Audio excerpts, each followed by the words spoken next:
कक्षा 12 की आज की भौतिक विज्ञान की क्लास में आप सबका स्वागत है। आज हम अध्ययन करेंगे इसमें संधारित्रों का संयोजन, कॉम्बिनेशन ऑफ कैपेसिटर्स, कि संधारित्रों को किस प्रकार से जोड़ते हैं। संयोजन यानी जोड़ना। तो आज हम अध्ययन करेंगे कि संधारित्रों का संयोजन यानी उनको किस प्रकार से जोड़ेंगे, और इंग्लिश में इसको कहते हैं कॉम्बिनेशन ऑफ कैपेसिटर्स। तो चलिए देखते हैं इसमें। यहाँ पर देखिए, संधारित्रों का संयोजन हमारा टॉपिक है, कॉम्बिनेशन ऑफ कैपेसिटर्स। तो जो संधारित्रों का संयोजन है वो दो प्रकार से हम कर सकते हैं। संधारित्रों का जो संयोजन है दो प्रकार से किया जा सकता है, यानी संधारित्रों को हम मुख्यतः दो प्रकार से जोड़ सकते हैं। इसमें जो पहला है वो है श्रेणी क्रम में संधारित्र, कैपेसिटर इन सीरीज। श्रेणी क्रम में हम संधारित्र को जोड़ सकते हैं। और दूसरा है समांतर या पार्श्व क्रम में संधारित्र, कैपेसिटर्स इन पैरेलल। ठीक है ना। तो दो तरीके से हम संधारित्रों का संयोजन यहाँ पर कर सकते हैं, एक श्रेणी क्रम में और एक समांतर क्रम में यानी पार्श्व क्रम में। तो पहला है हमारे पास श्रेणी क्रम में संधारित्र, कैपेसिटर इन सीरीज। ठीक, तो इसमें हमने क्या किया है, यहाँ पर एक डायग्राम के माध्यम से हम इसको सब समझने की कोशिश करेंगे। यहाँ पर हमने तीन संधारित्र ले लिए हैं। आप दो ले सकते हैं, तीन ले सकते हैं, चार ले सकते हैं, पाँच ले सकते हैं, छः ले सकते हैं। मतलब आप कितने भी संधारित्र ले सकते हैं, कम से कम आपने दो संधारित्र लेने हैं। यानी यहाँ पर हम संधारित्रों को जोड़ने का संयोजन आपको बता रहे हैं, संधारित्रों का संयोजन, और किस क्रम में, श्रेणी क्रम में किस प्रकार से जोड़ते हैं। तो यहाँ पर हमने तीन संधारित्र लिए हैं। तो यहाँ पर एक संधारित्र आपको दिख रहा होगा, पहला जिसकी धारिता C1 है, ये दूसरा संधारित्र है C2 और ये तीसरा संधारित्र है C3। तीन संधारित्र हमने लिए हैं। क्या किया हमने यहाँ पर, सबसे पहले जो ये पहला संधारित्र है C1, इसको किसी बाह्य स्रोत से, इसकी दो प्लेटें होंगी संधारित्र की, आप जानते हैं दो प्लेटें होती हैं तो संधारित्र में। तो हमने यहाँ पर एक समांतर संधारित्र लिया C1 जिसकी धारिता है, और उसको ये धनावेश दिया। आप धनावेश देख रहे होंगे, इसकी पहली प्लेट को ये धनावेश दिया, Q+ आवेश दिया। तो जब इस संधारित्र, जो ये पहला वाला संधारित्र है, इसकी इस पहली प्लेट को +Q आवेश दिया, आपने धनात्मक आवेश दिया, तो इसकी दूसरी प्लेट पर कैसा आवेश आएगा, विद्युत प्रेरण से या संधारित्र के सिद्धांत से जो हमने देखा था, विद्युत प्रेरण की घटना से इस दूसरी वाली प्लेट पर ऋणावेश आ जाएगा, इस पर धनावेश आ जाएगा, इस पर ऋणावेश आ जाएगा। और इस प्लेट पर ऋणावेश होने के कारण इसकी जो प्लेट पर जो भारी धनावेश होगा वो कहाँ चला जाएगा, अगली वाली प्लेट पर चला गया। और इस तरह से ये इस दूसरी संधारित्र की पहली प्लेट है उस पर प्लस धनावेश चला गया। इसी तरह से जो ये संधारित्र है C2, इसकी इस दूसरी प्लेट पर कौन सा होगा, विद्युत प्रेरण की घटना के कारण इसकी दूसरी प्लेट पर कौन सा होगा, ऋणावेश। इसी तरह से ये तीसरे संधारित्र की पहली प्लेट पर धनावेश और ये इसकी दूसरी प्लेट पर ये ऋणावेश। और जो ये लास्ट प्लेट है, लास्ट संधारित्र की ये ऋणावेशित प्लेट है, उसको हमने ये भू संपर्कित कर दिया। ठीक है, पृथ्वी से जोड़ दी। तो आप यहाँ पर सीधे सीधे समझ सकते हैं, यहाँ पर हमने तीन संधारित्र दिए हैं, 1, 2 और 3, जिनके पहले संधारित्र की धारिता C1, दूसरे संधारित्र की धारिता C2 और तीसरे संधारित्र की धारिता C3। इसी तरह से आप और भी ले सकते हैं। अगर हम चौथा लेते तो चौथे को पृथ्वी से जोड़ते। यहाँ पर हमने तीन ही लिए हैं। अब यहाँ पर ध्यान देना है आपने, यहाँ पर देखो, जो ये पहला संधारित्र है जिसकी धारिता C1 है, इसकी जो ये ऋणावेशित प्लेट है, जो ये पहला संधारित्र है, इसकी जो ये ऋणावेशित प्लेट है, देखो इसकी ऋणावेशित प्लेट से इस दूसरे संधारित्र की धनावेशित प्लेट जुड़ी हुई है यहाँ पर। ठीक है, पहले संधारित्र की क्या हमने क्या कहा, जो ये पहला संधारित्र है, इस पहले संधारित्र की जो ये ऋणावेशित प्लेट है, इससे इस दूसरा जो संधारित्र है इसकी धनावेशित प्लेट जुड़ी हुई है। ठीक है, और इसी तरह से फिर ये जो दूसरा संधारित्र है, इसकी इस ऋणावेशित प्लेट से इस तीसरे संधारित्र की धनावेशित प्लेट जुड़ी हुई है। तो इस प्रकार से जब एक प्लेट की ऋणावेशित प्लेट दूसरे एक संधारित्र की, कोई संधारित्र है उसकी ऋणावेशित प्लेट दूसरे संधारित्र की धनावेशित प्लेट से जुड़ी हुई हो, तो इस प्रकार का क्रम हम क्या कहते हैं कि संधारित्रों को किस प्रकार से आप जोड़ रहे हैं, संयोजन किस प्रकार से कर रहे हैं उनका, श्रेणी क्रम में। तो श्रेणी क्रम में क्या होता है कि एक संधारित्र की धनावेशित प्लेट और दूसरे संधारित्र की ऋणावेशित प्लेट को जोड़ा जाता है, या आप कह सकते हैं एक संधारित्र की ऋणावेशित प्लेट और दूसरे संधारित्र की धनावेशित प्लेट को एक दूसरे से जोड़ा जाता है। ठीक है, यहाँ पर आप देख रहे हैं, यहाँ पर हमने क्या थी, ये ऋणावेशित प्लेट है, ये धनावेशित प्लेट से जोड़ दी, फिर ये ऋणावेशित प्लेट जो है संधारित्र की दूसरे संधारित्र की, ये धनावेशित प्लेट से जोड़ दी। तो यहाँ पर क्या करते हैं, जब श्रेणी क्रम में संधारित्रों को जोड़ना होता है तो उसमें एक संधारित्र की ऋणावेशित प्लेट को दूसरे संधारित्र की धनावेशित प्लेट से जोड़ देते हैं। एक संधारित्र की ये ऋणावेशित प्लेट को दूसरे संधारित्र की धनावेशित प्लेट से जोड़ दिया, ये इस संधारित्र की ऋणावेशित प्लेट को दूसरे संधारित्र की धनावेशित प्लेट से जोड़ दिया। तो इस प्रकार का जो संयोजन होता है श्रेणी क्रम में संयोजन कहलाता है। तो श्रेणी क्रम संयोजन आप समझ गए होंगे कि अगर आपके पास संधारित्र हैं, बहुत सारे संधारित्र हैं, और उन संधारित्रों में आप क्या कर रहे हैं, एक संधारित्र की ऋणावेशित प्लेट को दूसरे संधारित्र की धनावेशित प्लेट से जोड़ते हैं, तो इस प्रकार का क्रम जो कहलाता है वो श्रेणी क्रम में जोड़ना कहलाता है संधारित्रों का, या संधारित्रों का वो संयोजन क्या कहलाता है, श्रेणी क्रम कहलाता है। अब एक बात ध्यान देनी है यहाँ पर, जब भी श्रेणी क्रम में संधारित्र को जोड़ते हैं तो सभी संधारित्रों पर समान आवेश होता है। क्या कहा मैंने, बहुत ध्यान से समझना है आपने। श्रेणी क्रम में जब आप संधारित्रों को जोड़ते हैं, संधारित्रों को श्रेणी क्रम में जब जोड़ेंगे तो क्या समान रहेगा, आवेश समान रहेगा सभी संधारित्रों पर। जितने संधारित्र हैं, 2 संधारित्र जोड़े हैं तो दोनों संधारित्रों पर आवेश समान रहेगा, 3 संधारित्र जोड़े हैं तो तीनों संधारित्रों पर आवेश समान रहेगा, 4 संधारित्र जोड़े हैं तो चारों संधारित्र पर आवेश समान रहेगा। यानी श्रेणी क्रम में जितने संधारित्र आप जोड़ते हैं एक दूसरे से, उन सब पर क्या समान रहता है, आवेश समान रहता है।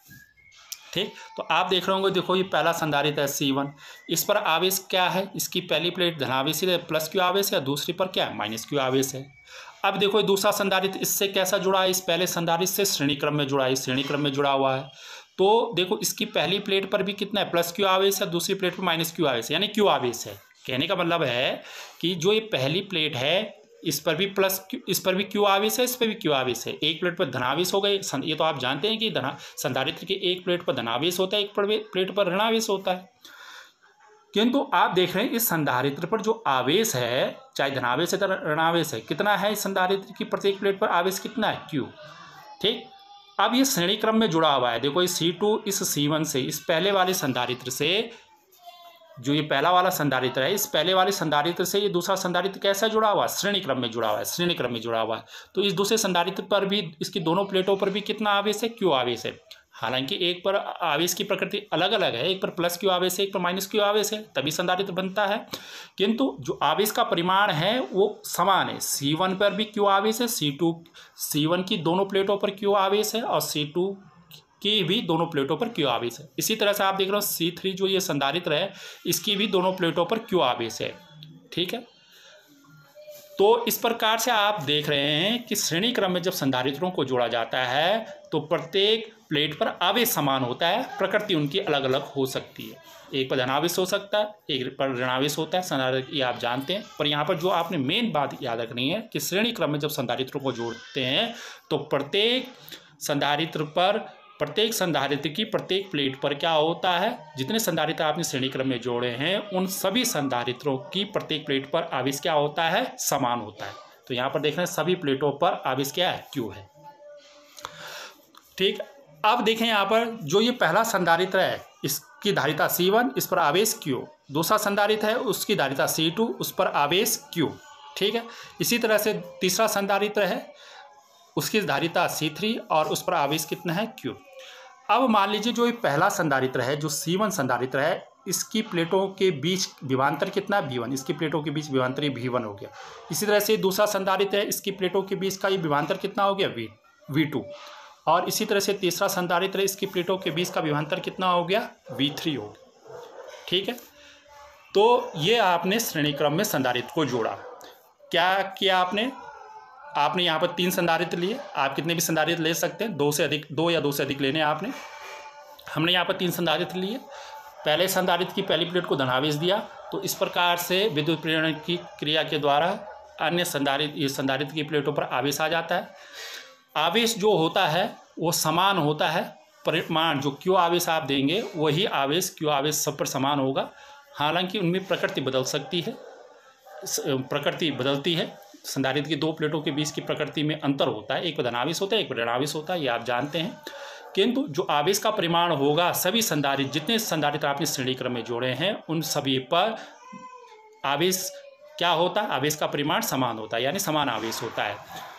और विभव क्या होता है, प्रत्येक प्लेट के बीच का विभव क्या होता है, संधारित्र की जो संधारित्र आपने जोड़े हैं उनमें विभव अलग अलग होता है, प्लेटों के बीच का विभव अलग अलग होता है। V1 जो पहली संधारित्र की प्लेटों के बीच विभव V1 है, दूसरे संधारित्र की प्लेटों के बीच विभव V2 है, तीसरे संधारित्र की प्लेटों के बीच विभव V3 है। तो यहाँ से हम क्या निकाल लेंगे, आपको सूत्र मालूम है C बराबर क्या होता है, Q बटा V होता है। तो यहाँ से आपने विभव निकालना है, तो V बराबर क्या होता है, Q बटा कितना हो जाएगा, यहाँ से C बटे में आ जाएगा, V यहाँ गुणा में चला गया तो Q बटा C बराबर Q बटा V होता है, संधारित्र की धारिता Q बटा V होता है, तो V बराबर Q बटा C। अब यहाँ से इस वाले सूत्र से आपने करना है, तो इस पहले वाले संधारित्र की मैं इस सूत्र लिख देता हूँ यहाँ पर, ये लिख दिया मैंने, V बराबर Q बटा C जो अभी आपने निकाला है, ठीक है। तो यहाँ से देखो आप ये लिख दिया मैंने यहाँ पर V बराबर Q बटा C। अब यहाँ पर देखो जो ये पहला संधारित्र है, इस पहले संधारित्र की प्लेटों के बीच विभवांतर निकालना, जो ये V1 है, तो V1 बराबर कितना हो जाएगा, यहाँ से V1 बराबर कितना हो जाएगा, देखो V की जगह V1 रख दिया, Q की जगह पहले संधारित्र पर आवेश क्या है, Q है, तो Q ही रहेगा, और बटा इसकी धारिता कितनी, C1। इस पहले वाले संधारित्र की बात कर रहे हैं, तो इसका विभव, इस पर विभवांतर निकालें, इसकी प्लेटों के बीच V1 का मान निकालना, V1 बराबर इस पर आवेश कितना है, इस पहले संधारित्र पर Q है, Q ही है, और बटा इसकी धारिता कितनी है, C1। तो ये पहले संधारित्र की प्लेटों के बीच का विभवांतर आ गया, V1 बराबर Q बटा C। इसी तरह से इस दूसरे संधारित्र की बात करें, जो ये दूसरा वाला संधारित्र है, ठीक है, इस दूसरे वाले संधारित्र की बात करें, दूसरे संधारित्र की प्लेटों के बीच का विभवांतर कितना हो जाएगा, यहाँ से V2 बराबर इस पर आवेश कितना है, देखो आवेश श्रेणी क्रम में समान रहता है संधारित्र पर, तो Q ही आवेश है, बटा इसकी धारिता कितनी है, C2। तो ये हमने लिख दी, ये दूसरे संधारित्र की हो गई, ये पहले संधारित्र की थी, दूसरे संधारित्र का विभव हो गया, ये पहले संधारित्र की प्लेटों के बीच का विभवांतर V1 बराबर Q बटा C1, दूसरे संधारित्र की प्लेटों के बीच का विभवांतर V2 बराबर Q बटा C2। इसी तरह से ये तीसरा संधारित्र है, इस तीसरे संधारित्र की प्लेटों के बीच का विभवांतर कितना हो जाएगा, V3 बराबर Q बटा C3। Q आवेश है इस पर भी, धारिता इसकी C3। तो ये आपने तीनों संधारित्र जो श्रेणी क्रम में जुड़े हुए थे उन पर विभव ज्ञात कर लिया, ठीक है। अब देखें, अब मान लीजिए इन तीनों संधारित्रों की जगह, जो ये तीनों संधारित्र हैं, इन तीनों संधारित्रों की जगह एक संधारित्र सिंगल रख दिया जाए, इन तीनों संधारित्र की जगह एक सिंगल संधारित्र रख दिया जाए इस प्रकार से, ठीक है। इस पर ये -Q आवेश है और इस पर ये +Q आवेश है, यानी इस पर संधारित्र पर कितना आवेश, Q आवेश, और इसकी धारिता कितनी है, C, और इसकी प्लेटों के बीच का विभव कितना है, V, ठीक है। कितना आवेश है इस पर, Q आवेश है। अगर ऐसा संधारित्र है, मान लीजिए एक संधारित्र, इन तीनों की जगह आपने एक सिंगल संधारित्र ऐसा रख दिया, इसको आपने ये पृथ्वी से जोड़ दिया इस तरह से, और इसको ये +Q आवेश दिया आपने यहाँ से, इस पर ये +Q आवेश है और ये -Q इस प्लेट पर आवेश है, इसकी धारिता कितनी है, C, और इस पर विभव कितना है, V है। तो अब जो ये संधारित्र है, ये वाला संधारित्र, ये इसको कहेंगे तुल्य संधारित्र। अगर हम इन तीनों संधारित्र की जगह एक ऐसा संधारित्र रख देते हैं, एक ऐसा तुल्य संधारित्र रख देते हैं जिस पर आवेश Q हो, जिसकी धारिता C हो और जिसकी प्लेटों के बीच का विभवांतर V हो, ये V क्या है, इन तीनों संधारित्रों की जगह जो तुल्य संधारित्र रखा है उस पर विभव, या इनका हम कुल विभवांतर भी कह सकते हैं, कुल विभव या विभवांतर, इन तीनों संधारित्रों का कुल विभवांतर भी कह सकते हैं। तो इसको निकालते हैं, तो यहाँ पर हमने लिख दिया ये, यदि तीनों संधारित्र की प्लेटों के बीच का कुल विभवांतर, पहले ये देख लीजिए, यदि तीनों संधारित्रों के बीच का कुल विभवांतर V हो तो V बराबर क्या हो जाएगा, तीनों ये जुड़ जाएंगे, ये विभवांतर, कुल विभवांतर, तीनों संधारित्रों का कुल विभवांतर कितना V है, तो V बराबर क्या होगा, V1 + V2 + V3। तो इसको हम जोड़ देंगे यहाँ पर, यह हो जाएगा V बराबर V1 + V2 + V3। तो V बराबर कितना हो जाएगा, V1 का मान कितना है आपने रखा है यहाँ पर, देखो V1 का मान है Q बटा C1, V2 का मान है Q बटा C2 और V3 का मान है Q बटा C3 है। आप इन तीनों मानों को रख देंगे, V1, V2 और V3 के मान यहाँ रख देंगे, ठीक है। ये रख दिया आपने, V1 का मान कितना रखा, Q बटा C1, V2 का मान कितना रखा, Q बटा C2 और V3 का मान कितना रखा, Q बटा C3। तो v बराबर कितना हो जाएगा, q कॉमन ले लिया तो आ जाएगा 1/c1 plus 1/c2 plus 1/c3। ये हो गई समीकरण नंबर 1। ठीक है। अब जो मैंने अभी कहा आपको कि अगर आप तीनों संधारित्रों की जगह, इन तीनों संधारित्रों की जगह एक सिंगल संधारित्र रख दें, इन तीनों संधारित्रों की जगह एक सिंगल संधारित्र रख दें जिसको हम तुल्य संधारित्र कह रहे हैं, और जिसकी धारिता C हो, जिस पर आवेश Q हो, और जिसका विभव कितना, जिसकी प्लेटों के बीच का विभव कितना V हो, कैपिटल V हो, जो ये V है, ये इसी के बराबर हो। ठीक है। संधारित्र, इन तीनों संधारित्र, जो ये तीनों संधारित्र हैं, इन तीनों संधारित्र की जगह हमने एक सिंगल संधारित्र रख दिया है जिसकी धारिता कितनी है, C है, जिस पर आवेश Q है, और जिस पर विभव कितना है, जिसकी प्लेटों के बीच का विभवांतर कितना है, V है। तो तब क्या होगा, ये हमने लिख दिया है यहाँ पर। यदि तीनों संधारित्रों के स्थान पर एक अकेला संधारित्र जोड़ दिया जाए जिसे Q आवेश देने पर उसकी प्लेटों के बीच का विभवांतर V हो तथा धारिता C हो, तो इस तुल्य संधारित्र, क्या कह रहे हैं हम, तुल्य संधारित्र। तुल्य संधारित्र कौन है, जो हमने उन तीनों संधारित्रों की जगह, जो श्रेणी क्रम में जो संधारित्र जुड़े हुए हैं उनकी जगह अगर एक सिंगल संधारित्र रख देते हैं जिस पर आवेश कितना है, Q है, जिस पर विभव V है, और जिसकी धारिता कितनी है, C है, तो तब क्या हो जाएगा, ये यहीं से जैसे अभी हमने निकाला C बराबर क्या होता है, Q बटा V होता है, तो V बराबर क्या हो जाएगा, Q बटा C, विभवांतर V बराबर Q बटा C। तो ये लिख दिया हमने, V बराबर Q बटा C, समीकरण नंबर 2। अब देखो, जो ये V है ये भी उसी संधारित्र का विभव है और ये V भी सेम है। कहने का मतलब ये है, जो ये V है ये क्या है, ये तीनों संधारित्रों का, ये तीनों जो ये वाला V निकाला हमने, ये क्या है, तीनों संधारित्रों का क्या है, ये विभवांतर है। तीनों संधारित्रों का जो कुल विभव है वो V है, ये जो निकाला हमने V1 plus V2 plus V3। और इन तीनों संधारित्रों की जगह हमने क्या रखा, एक संधारित्र, तुल्य संधारित्र रखा, उसका विभव भी कितना है, V है। तो ये V और ये V क्या है, दोनों समान है। कहने का अर्थ है ये वाला V और ये वाला विभवांतर दोनों समान है, क्योंकि तुल्य संधारित्र, जो हमने तुल्य संधारित्र रखा किसकी जगह रखा, उन तीनों संधारित्रों की जगह रखा, और उतना ही विभव रखा जितना उस संधारित्र का था। उन तीनों संधारित्रों का जो कुल विभव V था उतना ही उस तुल्य संधारित्र का विभव है या विभवांतर V है। तो कहने का मतलब है इस समीकरण नंबर 1 और समीकरण नंबर 2 बराबर है, एक जैसी है, V। ठीक है, V बराबर इतना है, V बराबर इतना है। तो समीकरण नंबर 1 और 2 के जब ये बाईं साइड बराबर हैं तो दाईं साइड भी बराबर हो जाएंगे। तो दाईं साइड बराबर होने पर हम ये लिख देंगे Q बटा C, पहले इसको लिख देंगे Q बटा C बराबर Q गुणा, और इसको लिख देंगे ब्रैकेट के अंदर 1/C1 plus 1/C2 plus 1/C3। तो यहाँ से क्या हो जाएगा, ये Q देखो, यहाँ Q भी अंश में, ये Q भी कैंसिल हो जाएगा, ये Q भी कैंसिल हो जाएगा। तो यहाँ कितना बच गया, ये 1/C1 बराबर 1/C1 plus 1/C2 plus 1/C3। ठीक है, क्या आया आपके पास, 1/C बराबर 1/C1 plus 1/C2 plus 1/C3। तो याद रखना है, समांतर क्रम में, श्रेणी क्रम में जब संधारित्रों को जोड़ा जाता है तो कुल जो धारिता होती है वो इस प्रकार से हम रखते हैं, 1/C बराबर 1/C1 plus 1/C2 plus 1/C3। अगर 4 होते तो प्लस 1/C4, 5 होते तो प्लस 1/C5, जोड़ते जाते व्यतक्रम में। ठीक, तो क्या है यहाँ पर, अगर संधारित्रों को आप श्रेणी क्रम में जोड़ते हैं तो जो तुल्य संधारित्र की जो धारिता है C, उसका जो व्यतक्रम है वो प्रत्येक संधारित्र की अलग अलग धारिताओं के व्यतक्रम के योग के बराबर होता है। इसका ये मीनिंग है, जो ये सूत्र हमने यहाँ पर लिखा। इस सूत्र को आपने याद भी रखना है और इस पर न्यूमेरिकल प्रश्न भी आ जाता है, डेरिवेशन भी आता है आपके पास, और इस पर आधारित अंकिक प्रश्न करेंगे आप। बहुत सारे अंकिक प्रश्न पूछे जाते हैं इसमें, बोर्ड परीक्षा में पूछे जाते हैं, बहुत ही इंपॉर्टेंट है। तो इस सूत्र को बिल्कुल याद रखना है। श्रेणी क्रम के लिए ये स्थिति होती है 1/C, संधारित्र की स्थिति, ध्यान देना है संधारित्र की है।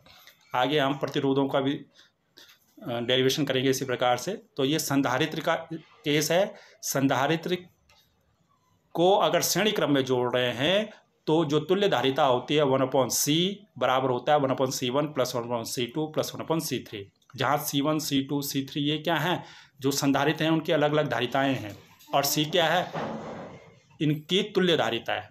इन जो संधारित्र आपने श्रेणी क्रम में जोड़े हैं उनकी तुल्य धारिता। तो 1/C बराबर 1/C1 plus 1/C2 plus 1/C3। अगर 3 संधारित्र ले रहे हैं, 4 लेते तो 1/c प्लस 1/c4 भी हो जाता, 5 लेते प्लस 1/c5 भी हो जाता। आगे जितने संधारित्र लेंगे आप उनका व्यतक्रम, उनके व्यतक्रम का योग ले लेंगे तो वो जो तुल्य संधारित्र है उसके व्यतक्रम के बराबर हो जाएगा। तो ये आपने ध्यान में रखना है। ये श्रेणी क्रम का डेरिवेशन है, किस प्रकार से संधारित्रों को संयोजन आप श्रेणी क्रम में करते हैं। तो ये पहला प्रकार था। अब दूसरा है, अगर आप संधारित्रों को समांतर क्रम या पार्श्व क्रम भी कहते हैं, इसको पार्श्व क्रम में जोड़ें। समांतर क्रम या पार्श्व क्रम में संधारित्रों का संयोजन किस प्रकार से होता है, देखें यहाँ पर क्या करना है। आपने ये 3 संधारित्र लिए हैं। देखो, पहले संधारित्र की धारिता C1 है, दूसरे संधारित्र की धारिता C2 है, इस तीसरे संधारित्र की धारिता C3। यहाँ पर क्या किया आपने, प्रत्येक संधारित्र, यहाँ पर देखो प्रत्येक संधारित्र, चाहे ये पहला वाला संधारित्र है, ये दूसरा संधारित्र है, तीसरा संधारित्र, इसकी जो पहली वाली प्लेट है उसको सबको धनावेश दिया आपने, सब पर धनावेश। देखो इस पर भी धनावेश है, इस पर भी धनावेश है, इस पर भी धनावेश, सब पे धनावेश है, ठीक है। और दूसरी वाली प्लेट पर ऋणावेश है, ये तो ठीक है, ये तो होता ही है ऐसा, ठीक है, संधारित्रों में होता ही है। किंतु आप यहाँ पर देख रहे हैं कि जब आपने किसी बाह्य स्रोत से ये प्लस Q आवेश दिया तो ये जब बिंदु A पर गया तो 3 भागों में बट गया है, Q1, Q2 और Q3। बात समझ में आ रही है। यहाँ पर ये आवेश जो है Q1, Q2, Q3 से बट गया और यहाँ पर जो तीनों संधारित्रों की जो प्लेट है वो सीधे सीधे जो बाह्य स्रोत है उससे जुड़ी हुई है। अभी तक जो श्रेणी क्रम में था उसमें क्या हो रहा था, एक संधारित्र की ऋणावेशित प्लेट दूसरे संधारित्र की धनावेशित प्लेट से जुड़ी हुई थी। उसमें ऐसा था, ये धनावेशित प्लेट थी, ये ऋणावेशित प्लेट थी, ये जुड़ा हुआ था फिर दूसरे संधारित्र की धनावेशित प्लेट से, और फिर ये ऋणावेशित प्लेट, फिर ये तीसरा संधारित्र है तो इसकी धनावेशित प्लेट और ऋणावेशित। देखो यहाँ पर ये ऋणावेशित और धनावेशित, यहाँ पर ये ऋणावेशित और धनावेशित प्लेट जुड़ी हुई है, यहाँ पर भी ये ऋणावेशित और धनावेशित प्लेट जुड़ी हुई है। किंतु यहाँ पर ऐसा नहीं है। देखो यहाँ पर ये सब जो धनावेश है प्लस Q आवेश है उससे सारी ये जुड़ी हुई हैं। ये पहले संधारित्र की भी प्लेट, ये धनावेशित प्लेट, धनावेशित प्लेट, धनावेशित प्लेट, ये सब एक दूसरे से कहाँ पर जुड़ी हुई हैं, सारी धनावेशित प्लेट कहाँ पर जुड़ी हुई, A पॉइंट पर जुड़ी हुई हैं, एक साथ जुड़ी है। और जो ऋणावेशित प्लेट हैं वो B पॉइंट पर जुड़ी हुई हैं। आप देख सकते हैं यहाँ पर जो धनावेशित प्लेट हैं, तीनों संधारित्रों की जो ये धनावेशित प्लेट है ये बिंदु A पर जुड़ी हुई हैं, और जो तीनों संधारित्रों की ऋणावेशित प्लेट है बिंदु B पर जुड़ी हुई है। यानी कहने का मतलब है कि समांतर क्रम या पार्श्व क्रम में जब संधारित्रों को जोड़ते हैं तो उसमें क्या होता है, धनावेशित प्लेट एक ही बिंदु, सारी धनावेशित प्लेट एक ही बिंदु, जितने संधारित्र आप ले रहे हैं उन सब की धनावेशित प्लेट एक ही बिंदु पर जुड़ती हैं और ऋणावेशित प्लेट सबकी एक ही बिंदु पर जुड़ती है, एक कॉमन पॉइंट पर जुड़ती है, ठीक है। एक धनावेशित और एक ऋणावेशित नहीं जुड़ती, वो श्रेणी क्रम में जुड़ती है। जबकि समांतर क्रम में या पार्श्व क्रम में सभी संधारित्रों की धनावेशित प्लेट एक ही बिंदु पर जुड़ती है। देखो ये धनावेशित प्लेट है, ये भी धनावेशित, ये भी धनावेशित, सब कहाँ पर जुड़ी हुई है, A प्लेट पर जुड़ी हुई है। और ये ऋणावेशित है, साइड में जो है ये ऋणावेशित है, -Q1 -Q3, ये कहाँ पर जुड़े हैं, B पॉइंट पर, ठीक है। पहला चीज़ ये ध्यान में रखना है कि संधारित्र जब पार्श्व क्रम में या समांतर क्रम में जोड़ा जाता है तो उनकी धनावेशित प्लेट एक कॉमन पॉइंट पर और ऋणावेशित प्लेट भी एक कॉमन पॉइंट, एक दूसरे अलग दूसरे कॉमन पॉइंट पर जुड़ी हुई होती हैं, ठीक है। कहने का मतलब सभी संधारित्र समांतर क्रम या पार्श्व क्रम में जितने संधारित्र जुड़े हुए होंगे उन सभी संधारित्रों की धनावेशित प्लेट एक बिंदु पर और उन्हीं संधारित्रों की ऋणावेशित प्लेट दूसरे बिंदु पर जुड़ी हुई होती है, ठीक है ना। अब यहाँ पर ध्यान देना है कि जब समांतर और पार्श्व क्रम होता है तो उस समय आवेश समान नहीं रहेगा। देखो श्रेणी क्रम में आवेश समान था, यहाँ आवेश समान नहीं रहता है। समांतर क्रम या पार्श्व क्रम में क्या समान रहता है, विभवांतर समान रहता है, ठीक है। तो दो चीज़ें याद रखनी है आपने, समांतर क्रम या पार्श्व क्रम में जब संधारित्रों को जोड़ा जाता है तो सभी संधारित्रों पर आवेश अलग अलग होता है। देखो यहाँ पर Q1 आवेश है, यहाँ पर Q2 आवेश है, यहाँ पर Q3 आवेश है। सभी संधारित्रों पर जो आवेश का परिमाण है वो अलग अलग होता है। श्रेणी क्रम में समान आवेश होता है, सब पर Q आवेश होता है सभी संधारित्रों पर, किंतु समांतर क्रम में आवेश क्या होता है, अलग अलग होता है, ठीक। धारिताएं तो अलग अलग हैं, C1 C2 C3, क्या समान रहता है समांतर क्रम में? तीनों संधारित्रों पर क्या समान रहेगा? विभवांतर समान रहेगा। ए और बी के बीच का विभवांतर, यहाँ पर जो ये ए बिंदु और बी बिंदु है उसके बीच का विभवांतर कितना है? वी। तो जितने संधारित्र हैं, चाहे C1 पर भी कितना विभव होगा? बी। C2 पर भी कितना विभव होगा? बी। C3 पर भी कितना विभव होगा? बी। चौथा भी जोड़ देते हैं आप, C4 भी जोड़ देते हैं, उस पर भी कितना विभव होता है? वी। कब? जब समांतर क्रम में आप जोड़ते हैं या पार्श्व क्रम में आप जोड़ते हैं। तो याद रखना है कि जब आप समांतर क्रम या पार्श्व क्रम में संधारित्रों को जोड़ते हैं तो आवेश क्या होते हैं? सभी संधारित्रों पर अलग अलग होते हैं, किंतु उनका विभव जो होता है वो क्या होता है? सभी संधारित्रों पर समान होता है। ठीक है, तो अब यहाँ पर क्या निकालेंगे हम? आपके पास सूत्र होता है, आपके पास सूत्र होता है C बराबर Q बटा V। तो यहाँ से हम क्या निकाल सकते हैं? V का गुणा C से हो जाएगा, तो CV बराबर क्या हो जाएगा? Q। तो क्या लिख सकते हैं हम? Q बराबर CV।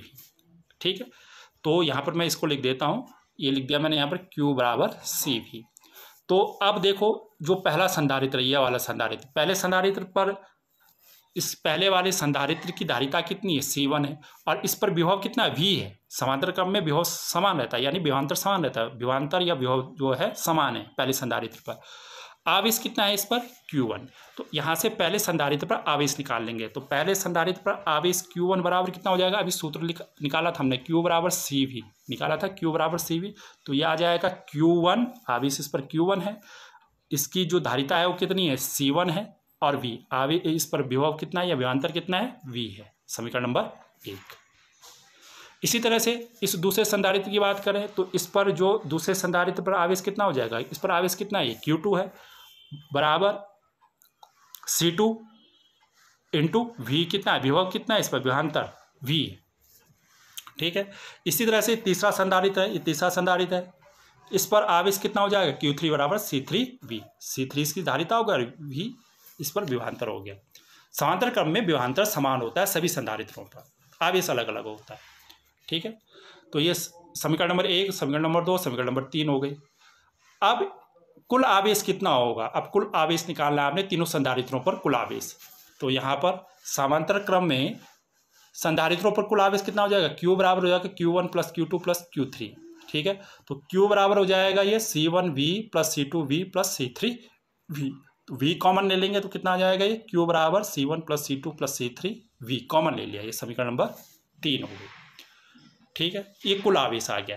अब क्या करना है आपने? जो ये तीनों संधारित्र है, जितने संधारित्र समांतर क्रम में जुड़े हैं, उनकी जगह आपने एक कॉमन संधारित्र ले लिया, एक कॉमन संधारित्र ले लिया, और इस पर धारिता, इसकी धारिता कितनी है? मान लीजिए C, इस पर आवेश कितना है? Q, और इस पर विभवांतर कितना है? इस पर V है, इसका विभवांतर कितना है? V है। ठीक, इन तीनों संधारित्रों की जगह आपने एक क्या ले लिए? कॉमन संधारित्र, तुल्य संधारित्र जिसको बोल रहे हैं, जैसे हमने पहले लिया था श्रेणी क्रम में। तीनों संधारित्रों की जगह एक तुल्य संधारित्र ले लिया, जिसकी धारिता C, जिस पर आवेश Q, और जिसका विभवांतर, जिसकी प्लेटों के बीच विभवांतर कितना है? V। ठीक है, तो यहाँ पर हमने यही लिखा है, यदि समांतर क्रम में जुड़े संधारित्रों की तुल्य धारिता कितनी हो जाए? C, मतलब जो तुल्य संधारित्र लिया उसकी धारिता C, आवेश Q और विभवांतर V हो, तो तुल्य संधारित्र पर कुल आवेश कितना हो जाएगा? देखो अब कुल आवेश कितना हो जाएगा? Q बराबर CV। ठीक है, Q बराबर क्या हो जाएगा? CV, जैसा अभी निकाला हमने, Q बराबर CV अभी पीछे निकाला था हमने, तो उस तरह से हो जाएगा। तो ये तुल्य संधारित्र पर आवेश हो गया कुल आवेश, और ये उन तीनों संधारित्रों का कुल आवेश हो गया। तो दोनों समान है, क्योंकि उन जो तुल्य संधारित्र लिया है हमने, वो किसकी जगह पर लिया है? उन तीनों संधारित्रों की जगह पर कुल आवेश हमने कितना लिया? Q। तो इस समीकरण नंबर 3 और समीकरण नंबर 4 से देखो, दोनों की बाईं साइड में Q है, तो यहाँ से क्या हो जाएगा? CV किसके बराबर हो जाएगा? इसकी दाईं साइड, इस समीकरण नंबर 3 की दाईं साइड के बराबर हो जाएगा। CV बराबर हो जाएगा C1 plus C2 plus C3 और ब्रैकेट बंद, और ये V। तो V कैंसिल हो जाएगा, यहाँ भी V है, यहाँ भी V है, ये कैंसिल हो जाएगा। तो कितना शेष बच जाएगा आपके पास? C बराबर C1 plus C2 plus C3। यानी अगर आपके पास संधारित्र जो है समांतर क्रम में या पार्श्व क्रम में जुड़े हुए हैं, तो उनकी कुल धारिता कितनी होती है? उन संधारित्रों की कुल धारिता या तुल्य धारिता कितनी होती है? उन संधारित्रों की जो अलग अलग धारिताएं हैं उनके योग के बराबर होती है।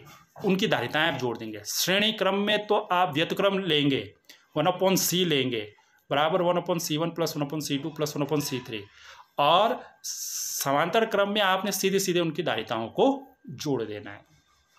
तो ये दो इम्पॉर्टेंट, बहुत ही मोस्ट इम्पॉर्टेंट टॉपिक हैं संधारित्रों का संयोजन श्रेणी क्रम में और समांतर क्रम में। तो आपने दोनों ही टॉपिक्स के डेरिवेशन बड़े ध्यान से समझने हैं, इनको आप अभ्यास कर लीजिए और इस पर आधारित आंकिक प्रश्न भी आएंगे आगे इन्हीं दो सूत्रों पर। ये सूत्र याद रखने हैं आपने। पहला सूत्र श्रेणी क्रम वाला 1/c बराबर 1/c1 plus 1/c2 plus 1/c3, और दूसरा ये वाला सूत्र जो समांतर क्रम वाला है c बराबर c1 plus c2 plus c3। दोनों ही इम्पॉर्टेंट हैं, बहुत ही इम्पॉर्टेंट है, दोनों को ध्यान में आपने रखना है, इनका अभ्यास कर लीजिए। इस क्लास में इतना ही। Thank you.